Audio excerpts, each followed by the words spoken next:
Hi friends, നമുക്കൊരു വചനം വായിച്ചു നോക്കിയാലോ. ലോകത്തിൽ നിങ്ങൾക്ക് ഞെരുക്കങ്ങളുണ്ടാകും, എങ്കിലും ധൈര്യമായിരിക്കുവിൻ, ഞാൻ ലോകത്തെ ജയിച്ചിരിക്കുന്നു. എന്താ നമുക്ക് നോക്കിയാലോ. നിസ്സഹായനാകുന്ന എല്ലാ അവസ്ഥകളിലും ഞാൻ ചെയ്യുന്ന ഒരു കാര്യമുണ്ട്. പരാജയങ്ങളിൽ നിന്ന് എന്നെ കൈപിടിച്ചു കയറ്റിയ ഒരു ജീവിത രീതിയാണത്.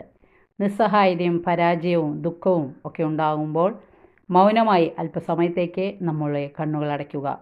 അപ്പോൾ ഏതാണ്ട് നമ്മുടെ ഹൃദയഭാഗത്തായ ഒരു വേദന പോലെ എന്തോ ഒരു അസ്വസ്ഥത, ശൂന്യത നമുക്ക് വ്യക്തമായി അനുഭവിക്കാൻ സാധിക്കും. എന്നിട്ട് ക്ഷമയോടെ ഏറ്റുപറയുക, എൻ്റെ ഈശോയെ, അങ്ങനെ അനാഥനായി വിടുകയില്ലെന്ന് പറഞ്ഞിട്ടുണ്ടല്ലോ. എൻ്റെ ഹൃദയത്തെ ആശ്വസിപ്പിക്കാൻ വരണമേ. ഈ വേദനയും അസ്വസ്ഥതയും എൻ്റെയും ലോകം മുഴുവൻ്റെയും പാപത്തിന് പരിഹാരമായി അവിടുത്തെ വേദനകളോടൊപ്പം ഞാൻ സമർപ്പിക്കുന്നു. ആ നിമിഷം നമുക്കൊന്നും അനുഭവപ്പെടുകയില്ലായിരിക്കാം, പക്ഷേ കുറച്ച് സമയം കഴിഞ്ഞ് നോക്കുക, ദൈവം പ്രവർത്തിച്ചത് നാം കാണും. വചനം ഇഷ്ടപ്പെട്ടെങ്കിൽ ലൈക്ക് ചെയ്യുക. Okay, thank you, by.